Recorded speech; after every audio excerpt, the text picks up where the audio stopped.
Well, good afternoon, everybody. I am Stuart. I'm an ambassador down at the Elk Grove group. It's always wonderful to be able to speak, but when you see people that you know and they're so supportive and encouraging, it's one piece that I truly enjoy about being part of Successful Thinkers. I see James Wade Brooks, him and my wife are both alumni from Cordova High School. So when I met him at a social media bash one night, I asked him where he was from, and he said he went to Cordova, and we've probably been connected ever since. So she does text and send hello, and said she'd like to see you today, and it's always great to see Richard. I've probably learned more from Richard just listening to conversations, because we've never had a one-on-one and the ability to have a conversation, but he's such a tremendous resource. I know that we love to see him when he comes to Elk Grove, and I just want to invite all of you. We meet on Thursdays at 11:30 down there at the Round Table, 10054 Bruceville Road. Come on down. It's a great group of folks, and you'll really learn a lot, as we all do when we're here at Successful Thinkers. I'm retired from the police department. I spent a little over 10 years before I got injured, just into my 30s. But I always had been an entrepreneur. For those of us in our generation, you probably remember when we used to deliver newspapers. Well, I started delivering newspapers at about 10 years old. It wasn't when you got cars now like adults do that job, but it was when kids did that job, and we tied the paper bag to the front. And I remember starting that paper route probably with about 6, 7, or 8 different clients. And when I finally left that thing, which paid for my college education, I had well over 500 deliveries. And I broke that route between 5 different people. So I've always been an entrepreneur at heart. Even during my time on the police department, I started several different businesses, and the one that I've been most highly successful in was when I started a security company back in 1993. Then about 1998, I was on the cover of a magazine known as Success Magazine. Many of us have heard it. We've had that before, as one of the fastest growing minority businesses in Northern California. Built that business from the ground up, all the way over to well over 200 employees. $7-8 million in revenue. Safeway was probably one of our largest clients, which is the 3rd largest grocer in America. Had 57 to 60 Safeway stores that we did uniform and undercover security for. Well, that business launched several other businesses. I became entered into private investigations, surveillance camera equipment, all different kind of things. 7 businesses in all that all gross well over millions of dollars. So just like David, I've been very fortunate to be able to share a lot of that knowledge and ability with so many other small businesses, and really encourage people to launch out there and investigate your gifts and your talents and your abilities. But what I want to talk about today is what's known as the lizard brain. I don't know if you've ever heard that before. It's very popular in business circles. Some people call it the snooze button syndrome, but we have it, whether it's in our personal life or whether it's in our business life. Many of us have to deal with that. And what the lizard brain is it shows how irrational we really are in business. I know that we all think that we're not irrational, because we wouldn't be in a group called Successful Thinkers if we really thought of ourselves as irrational.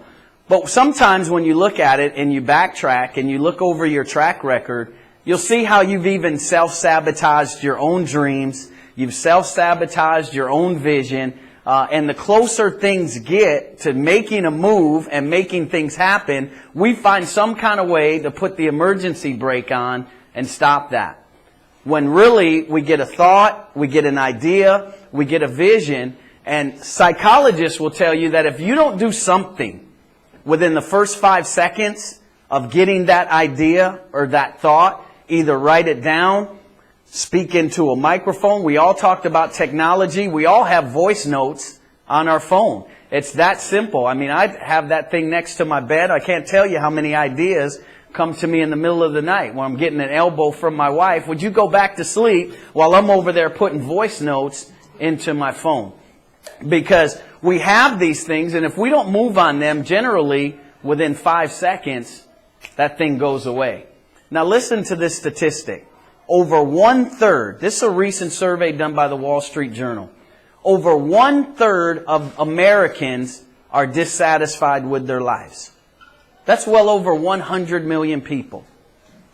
Now, we have 20 to 25 people in this room today. Now, we're probably not going to raise our hand because then we'd have to tell people we're really not living where we want to live. Because many times we're living these Facebook lives. We want to project like our businesses are so successful, we're doing so well, we don't hit any bumps. But just like one of my favorite sports shows that's called PTI, Pardon the Interruption, many of us have had these interruptions in our lives. And these things send us down into the valleys and we got to come off the peaks. So what the lizard brain does is every time you have this idea and every time you have this thought and you think, man, that'd be a great business idea. I could probably really move that forward. Or that would really be someone I'd like to meet. I really need to collaborate with that person. See, one of the greatest things about STN is it gives you the ability to collaborate with people you'd probably never meet otherwise. See, there's people in this room that have so many gifts and talents and so many skills. I heard a speaker say one time, if we took one meetup from STN, we could probably start a city. And if you think about it that way, that we have the resources in this room every time we meet to actually start and run a city. You really could, because we have that much talent that's in a room. But what keeps us from moving forward? There's a thing that's called the lizard brain that's called resistance. Resistance. Every time we get it, we hit the emergency brake. See, we're so programmed to trying to fit in and be accepted by other people that when we get these ideas and we share these ideas, most people just shoot them down. And most of us, me included, we don't like rejection. We want to be accepted. And so when we reach out or step out, I had a desire to have my own business 8, 9, 10 years onto the police department. And I used to share that thing with so many people, and people said, are you crazy? I mean, be for real. You know, you got up, in your 20s. I was in my 20s at that time.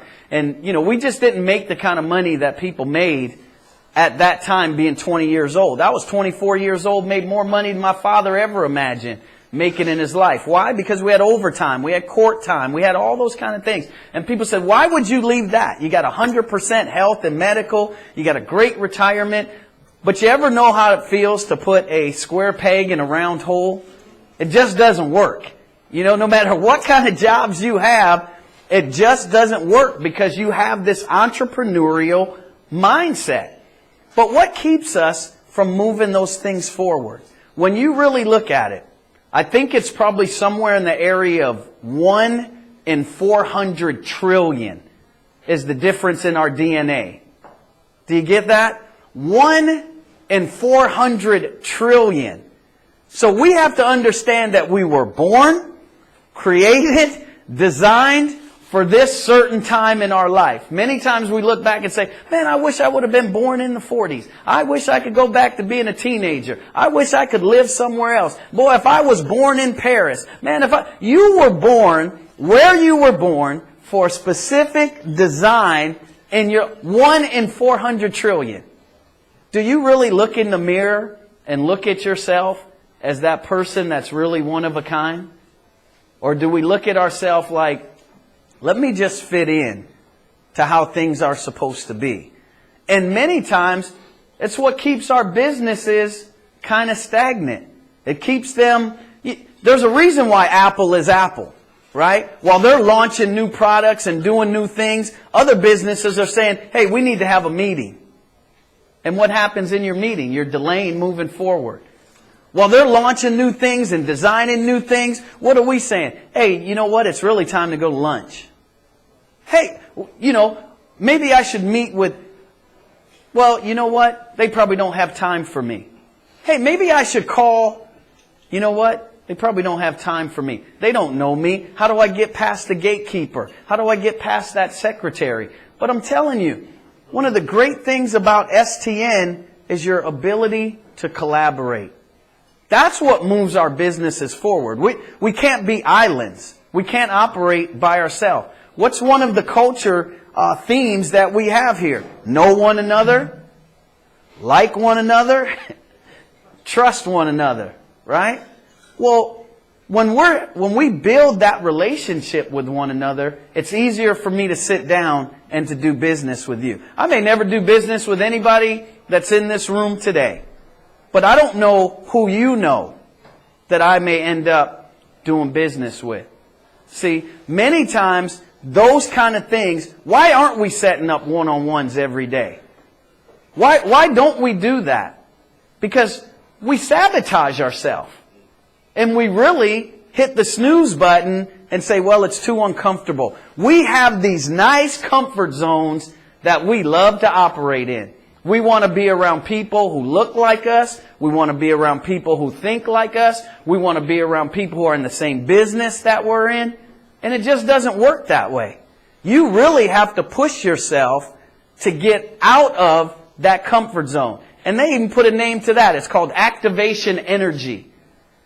Because guess what? I don't know about you, but this is how I feel. You'll never feel like doing it. You'll never feel like it. Right? There's never a day I really get up and say, you know what, I want to go to the gym today. I really want to get on that treadmill and run 45 minutes and burn 800 calories and put a bunch of weight on the bar and hurt my back and do that. I coach high school basketball up in Sacramento, and I have to push my team every single day. We just had a meeting yesterday. And I said, you think this is what I enjoy? I enjoy torturing you? Is that why you think I make you run 3 miles a day? Is that why I make you go in the weight room and lift all this weight? I go, all we want to do is play basketball. That's not what's going to get you better. I have to stretch you. Well, what about in our business life? What about for our dreams and our visions? How do we think we're going to grow if we never stretch ourselves? It's okay. Listen, you're free. You're free to sit down with people and tell them, I don't know. I don't know how to move forward. I don't know how to do marketing. I don't know how to use social media. I don't know how to get on Twitter. I don't know. See, we think we have to sit down in front of somebody and we got to be this great Steve Jobs when we're talking to them. But if we're trying to know, like, and trust one another, I should be able, just like the great Henry Ford, when he was interviewed by a reporter and they said, well, what are you going to do if you get sued? And he said, I push this button right here that says lawyer. Well, what are you going to do when you need to advertise your car? I push this button right here that says advertising. He said, I know one thing and one thing only, how to make cars. See, I thought when I transitioned into business, I was doing security. I'd been a police officer. I said, man, how hard could this be? But guess what happened? I knew how to do security. I knew how to secure a perimeter. I knew how to write a report. I didn't know anything about cost to accumulate new customers. I didn't know anything about marketing. Well, that was in a time, 1993, 94, and 95, we didn't have access to what we have now. See, anything that we want to do now, any area of business that we desire to do, man, we're one click away. Somebody's wrote a blog on it. You don't have to reinvent the wheel for anything nowadays. I just started a new nonprofit that helps foster kids. It's something that's always been deep on my heart, something that I've always wanted to do, but I always found reasons not to do it. That lizard brain kept saying, really? I mean, World Vision is out there. Why don't I just plug into them? I mean, feeding hunger. Why don't I just plug into that organization? Why don't I just do that? I could just send them a check and I've done it. Well, how does that help my neighborhood? How does that help my community? How does that help some of the players on my team? I coach over at Rosemont High School in Sacramento. 75% of our kids are on free or reduced price lunches. And then to even make it worse, Kiefer Boulevard, our high school is right across from Juvenile Hall. Right across from Juvenile Hall. You know how many conversations I have every day with my kids about how to stay out of that place? When the likelihood is that 1 in 4 in your classroom is going to end up there. How do we expand their expectations? How do we do those things? But see, that lizard brain kept kicking in on me, and I kept delaying until I finally said, I got to get it done. And then what do? We begin to collaborate with people. We begin to call people. So anyhow, there's 4 different things that you can do. Take them, leave them, say it's garbage, whatever you want to do. But the number one thing, collaborate. That's what you need to do. You need to get with people who that you envision are already successful. I was sharing with my friend Kevin as we were coming up today. I met a person just at a meeting. I was invited by someone else. This guy was doing a presentation, multi-billionaire, millionaire, whatever they are. And I had an idea one day. I need to call him. I need to get in touch with him. Well, I found him on Facebook, and then I actually connected, and he actually friended me. But he's got like whatever the limit is, 5,000 friends. Is that what you can have? So I inboxed him. Well, nothing ever came back. And I said, well, why would he inbox me back? So then I emailed him. Why would he ever email me back? So then I called his office. Why would he ever return my phone call? But you know one day what happened? He returned my phone call. And when he returned that phone call, I began to have a conversation with him about that meeting that I had attended. And I used some of those same things. And he said, wow, you were really paying attention at that meeting. Well, guess what happened? We just had a connection. I just had a collaboration. And that thing turned into my nonprofit, where he brought 50 other people in to supply that nonprofit with food for a 12-month commitment. So, through collaboration. Now that's for not, what about for our businesses? So the number one thing we need to do is come out of our comfort zone, meet with people, set up one-on-ones, reach for the stars. I mean, it's cool for us to one-on-one in here. But man, we need to find some folks who are in our industry that are really making it happen. Right? I was talking to you earlier about your organization. I mean, there's some folks really making it happen. Those are folks you need to say. I mean, it's cool. We're all on an even playing field when we come in here. That's fine.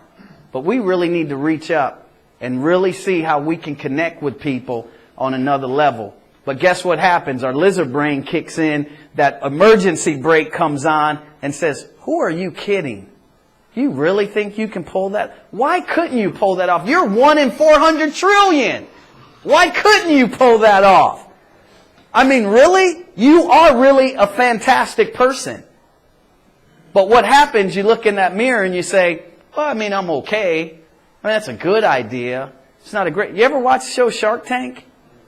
Man, I see some of those. I said, man, I had that idea 15 years ago. Why didn't I do that? Why didn't I think about that? Man, some of those things are the simplest. A guy came on there the other night. He had sunglasses with a little mustache dangling down. And they were laughing at him. And he said, yeah, I've only got 1.2 million in profit this year. What? Now you got our attention. 3 sharks competing for his product. See, sometimes we think our ideas are silly. They're stupid.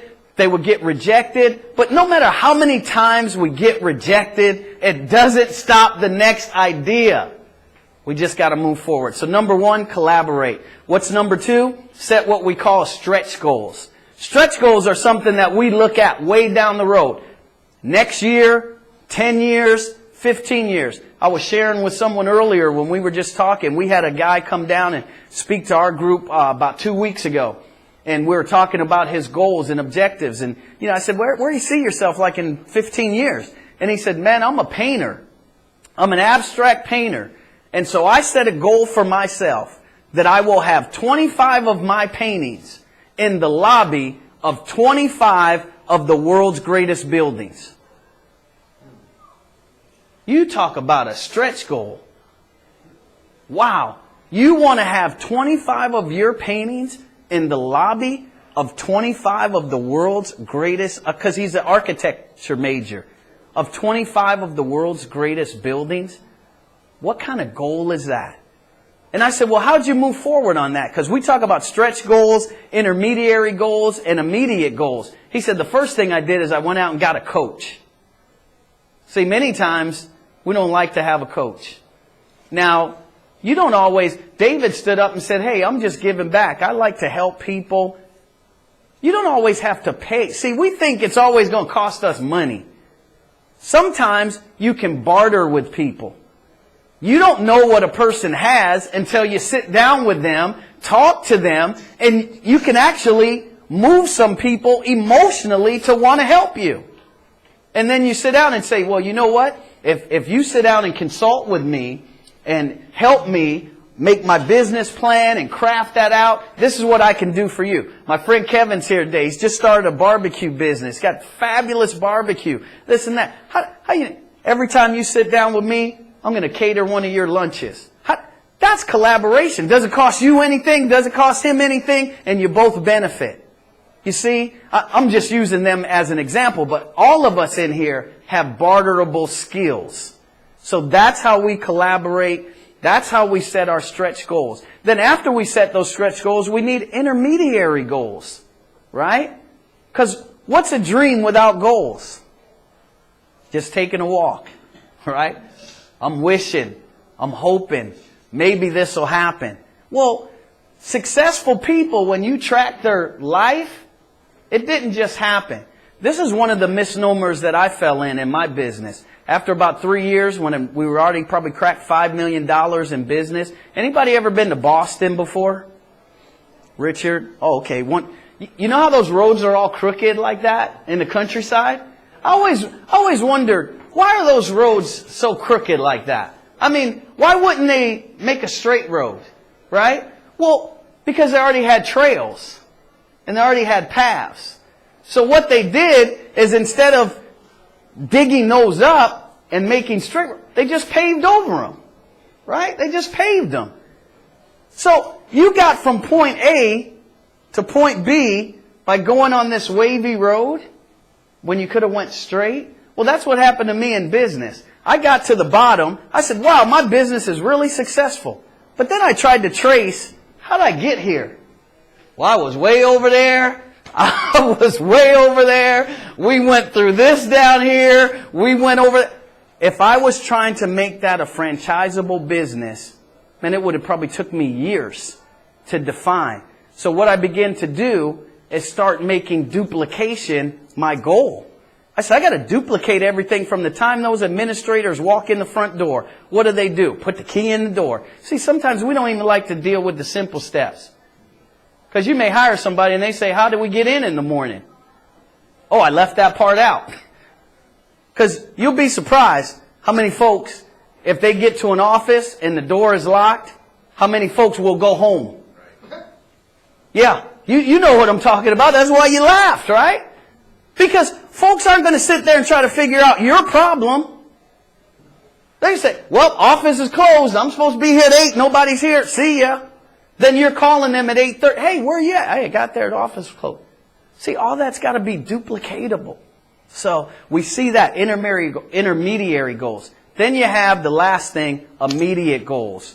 There's some things you got to move on now, right? You get up in the morning. I just began to put this new fundraising project together for this foster care program that I'm working on. Well, guess what? There's some things I need now. I called somebody up and asked them if they could help fund this program I'm doing. He says, hey, shoot me over your video so I can see it. Really, a video? I got a piece of paper with my stuff typed out. I got the whole program. I got the. He said, I'm not trying. You think I'm going to sit up and read a piece of paper for 30 minutes and try to figure out what you're trying? I want to look at a video for 2 minutes and I want you to encapsulate it and show me everything you're trying to do and where that money's going. So guess what my immediate goal is? By Friday, I'll have a well-crafted, I just called the editor down in Modesto yesterday. Hey, we got to go shoot this video. We got to put these pieces together. I got to have this thing done by Friday. I want it on that guy's computer so he can download it on Monday. See, there are some things that got to be immediate. We just got to get it done. Because that lizard brain kicks in and it says, well, I mean, is he really going to look at it? How many people look at my video anyway? You ever made a video before and put it on Facebook? I have. So I pastor a church and, I coach basketball, so I put drills on there and different things. And then I look at it and it says, oh, viewed by 6. So what happens the next time I go to create a video? Viewed by 6 comes right into my, what do you call it, amygdala?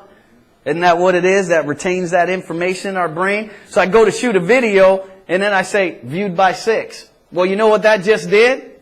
Kept me from making a video. But see, I've gotten past that because I'm not worried about acceptance, resistance, or rejection anymore. Because maybe it was valuable for those 6 people. And who knows how many those 6 people shared it with. But see, this is something as entrepreneurs we must get past. Right? These are things, I mean, you guys are business consultants. A lot of them are in this room. I heard somebody else say they're a business coach. All these guys. These are things, little teeny steps that every entrepreneur, I don't care what you're doing. Richard, when he's doing real estate, something like that, he's not selling no houses sitting in here. But what he's doing is building relationships that could sell houses later.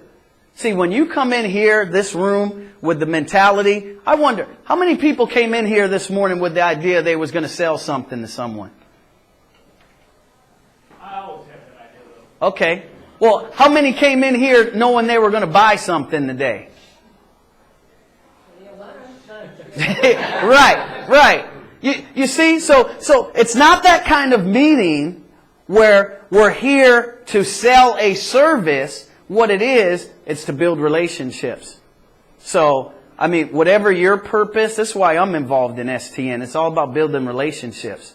So I don't know who you know until I sit down with you. And when you tell me about someone that may have a passion for something that I'm interested in, bam, we connect. And then this group has become successful. I met a friend in our group in Elk Grove who introduced me to Miss Louise Schultz up in Santa Rosa. Charles Schultz, wife, founder of Peanuts. Never in my wildest dreams would I ever imagine I'd be at the Schultz Museum because of somebody that I met through an STN meetup. Well, you know what? It hasn't done nothing for me yet, but she said that I can use her name when I'm soliciting other funders. And when you put a multi-billionaire on a letter and say, don't you think that moves some people? I mean, I'd love to put Robert's name on my letter, but when I'm sending that to some major CEOs, they're going to ask me, who's Robert Mabee? Then they're going to Google them and find your Facebook page, right? But if they Google her, they find Charles Schultz, multi-billionaire for what, 60, 70 years? Isn't that a little more influence? It's not always about sales. Sometimes it's just about having the influence to help move you forward. All right? I'm going to finish right there because time is running out. But I just got a few minutes. Anybody have any comments that they want to say or any questions or any concerns? Yes, Richard? Can you repeat the 4 items? Collaborate? Collaborate, set stretch goals, which are a year or longer off. Intermediary goals, which are probably from 1 month to about 8 months. And then immediate goals, which are something that needs to be done right now, this week. I got 5 days to get it done. Anything else? Anybody else? Well, thank you. David. It's not a question, it's just really a statement.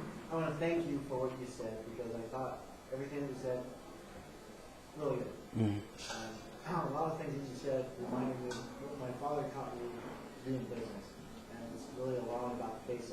Because I think when we're in business, we're always thinking about all these other things you got to do. And you know what? Sometimes you just got to boil it back down to all the basics.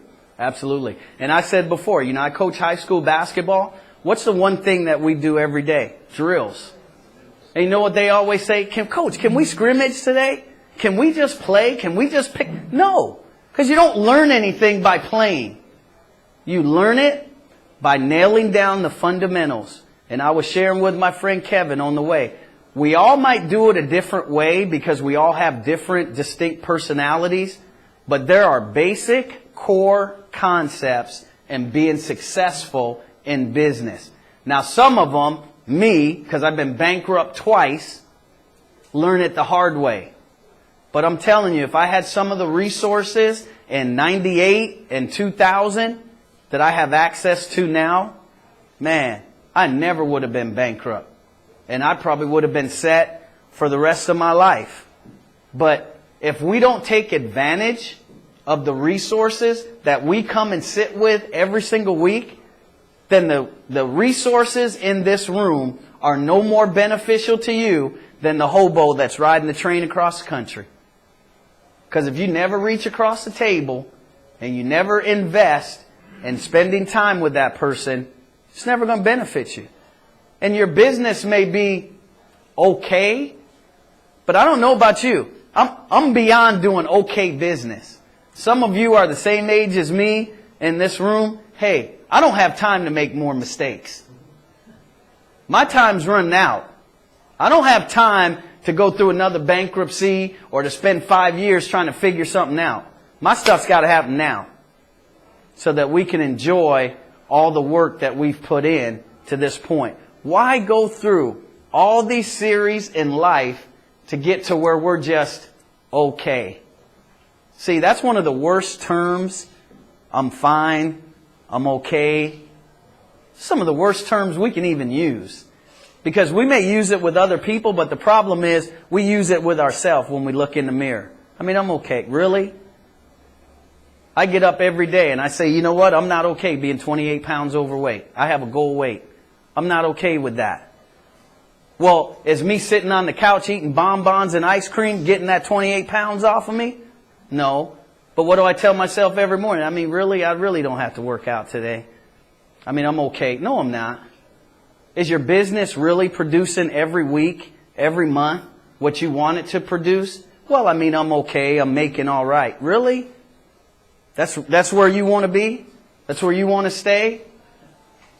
See, we trick ourselves with that. And then we sabotage ourselves because we don't make the phone calls. We were talking earlier. How many phone calls are we making today? How much prospecting are we really doing? If you put a dollar amount, if I told Robert, I'm going to give you $10 for every phone call you make, how many phone calls you going to make? Because the revenue is unlimited. I'm just going to keep paying you for every call. But we don't look at our own business that way. We make 3 phone calls, we get 3 no's, and now we turn on Dr. Phil on the TV. I'm going to lunch.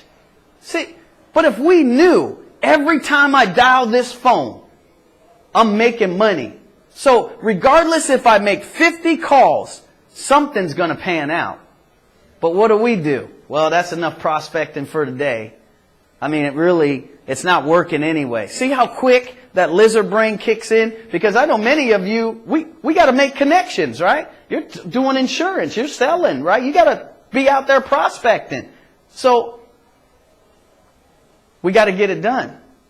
But many times we convince ourselves, well, I mean, I'm kind of okay. I don't know about you, but I'm not okay. I'm not okay at my church. I'm not okay in my nonprofit. I'm not okay in my wife's business. I'm not okay in any of them. We need more.